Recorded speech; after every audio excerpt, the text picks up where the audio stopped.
The 30-liter starter kit from Keg King with bottles gives you everything you need to start making beverages, get them into bottles, and start enjoying what you create.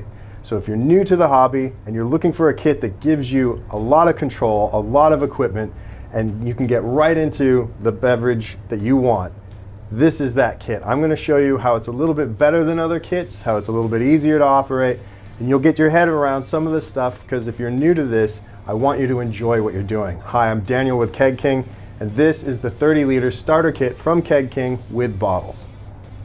So what's different about this kit from other kits that you might have seen is that it doesn't use traditional old-fashioned equipment like drum fermenters or buckets.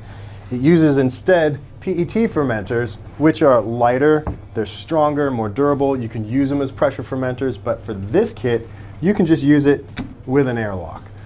So most other fermenters draw from a tap that's at the base. And after fermentation, down at the base of your fermenter is all the sediment. You don't want all the sediment to go into your bottles. So this is a nice, easy way to get cleaner, brighter, clearer beer from your fermenter into your bottles. And I'm going to show you how that's done, because specifically with this kit, you get this special bottling setup.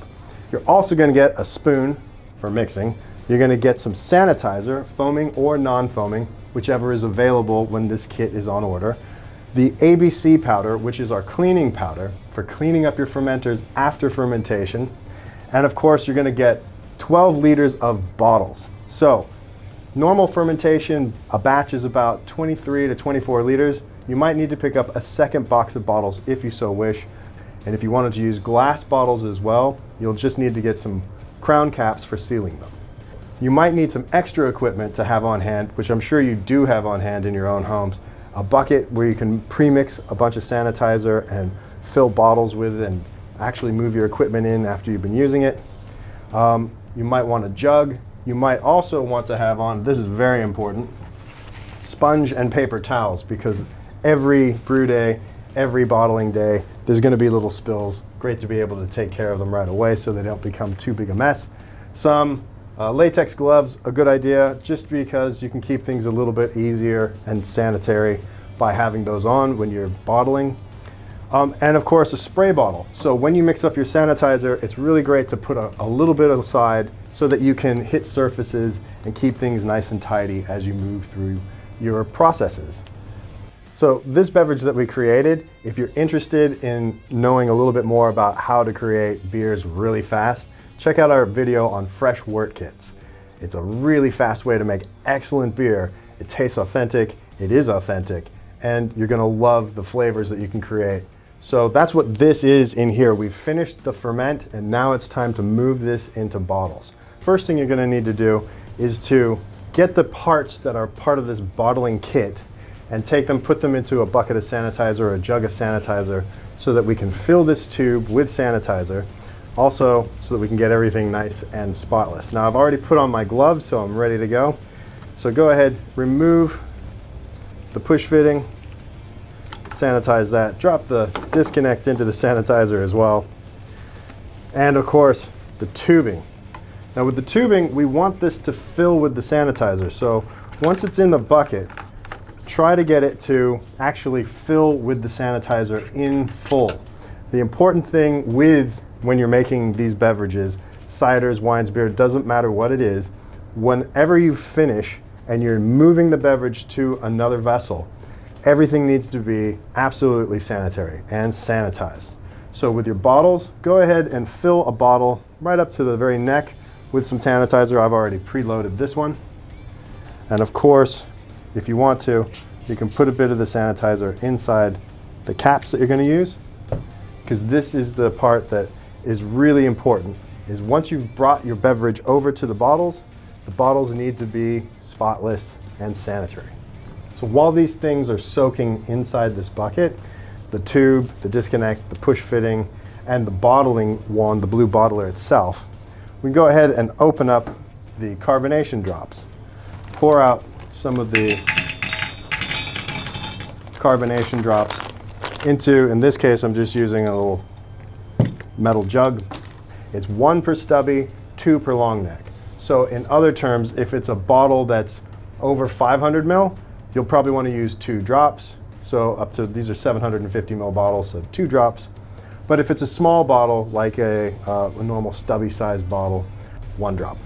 So that should give you the carbonation level that you're looking for.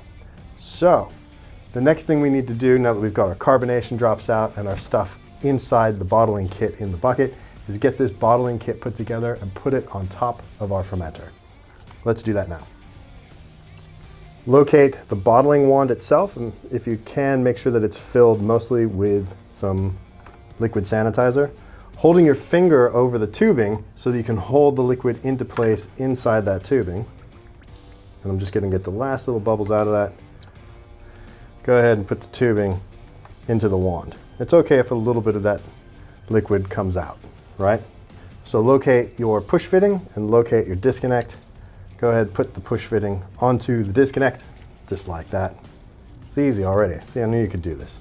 And locate the other end of your tube. So without letting the sanitizer out of the tube, go ahead and push it into that push fitting. Now, what does that leave us with?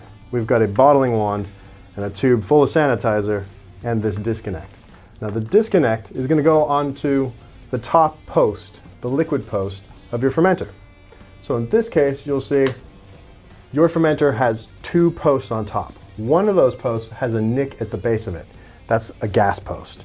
So don't worry about that when you're using it with a airlock on top, because it's not a pressure vessel. But keeping your airlock in place, just move it so it's out of the way when you put your liquid disconnect onto the other post, the one that doesn't have the little notch at the base of it. So we'll go ahead and put this up on top.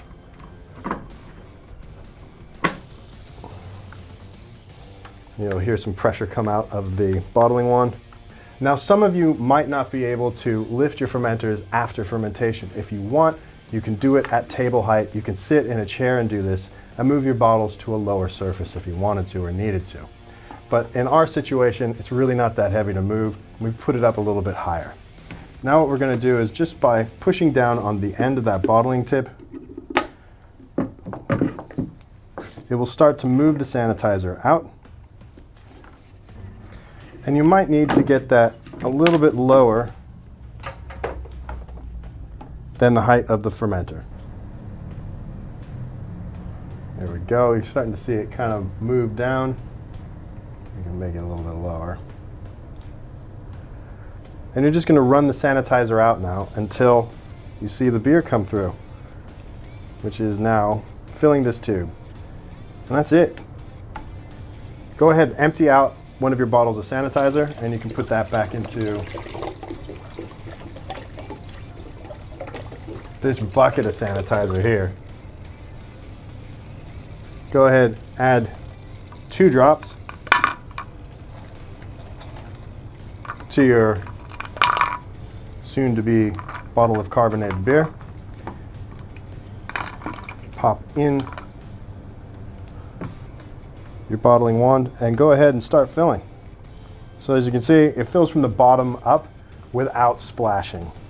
And this is what most of the processes in your brewery or your cidery, your winery are going to require.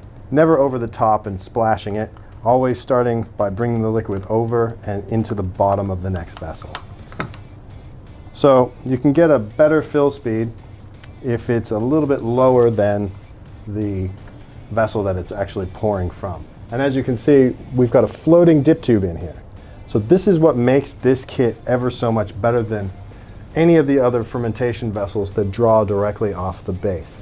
All of our sediment is based at the bottom of this fermenter, and we can easily move the beverage out by way of this into your bottles or into other vessels without picking up all of that extra solid stuff at the base of the fermenter. But that's it, leaving about an inch from the top of your bottle. Go ahead, put your bottling wand back into some sanitizer while you're doing this. Empty the cap with sanitizer. Go ahead, force that onto the top, twist it up. That's it. Now these bottles, once they're filled like this, need to sit at room temperature for about 2 weeks to develop the carbonation. Those 2 lumps of sugar that we put in here, called carbonation drops, will need to melt in with the rest of the beverage. So as they dissolve, which only takes about half an hour to an hour normally, every now and then go ahead and give your bottles a little invert like that, flip them over, make sure they're not leaking, right? And get that sugar, which usually sinks to the bottom of the bottle, to mix in with the rest of the beverage. That's it. There's one bottle of beer that you filled, or cider, or wine, or whatever. This kit gives you everything you need to get going. You'll just empty out another bottle, add a couple more carbonation drops, get your wand going. If you're ambidextrous, you can go ahead and squirt some sanitizer into the next cap and get it ready, or have this whole bowl filled with sanitizer and the cap's just sitting in there. A lot of people have gotten our 30-liter starter kit with bottles, and they are doing their bottling and they're winding up with the siphon stopping. And they wanted to know, like, how can they stop this from happening? So if you wind up with gas bubbles in your line like this, and you can't actually get that to flow, all you have to do is make sure that you have liquid in the line still. In this case, we can actually see that the line still has beer in it, but there's this big bubble up at the top. So all we have to do is get this, as long as there's liquid in the line still, we get this lower, and bring it down here, and just go ahead, push down on the tip of the wand, and you'll see it's actually going to bring the beverage over. It'll get rid of the air bubbles, or gas bubbles in this case, because it's most likely just CO2 from the fermentation coming out of solution is removing the beverage around. So we'll just get that moving again, and there you go. Now you've got the entire line saturated with beer again, and all you have to do is start bottling again.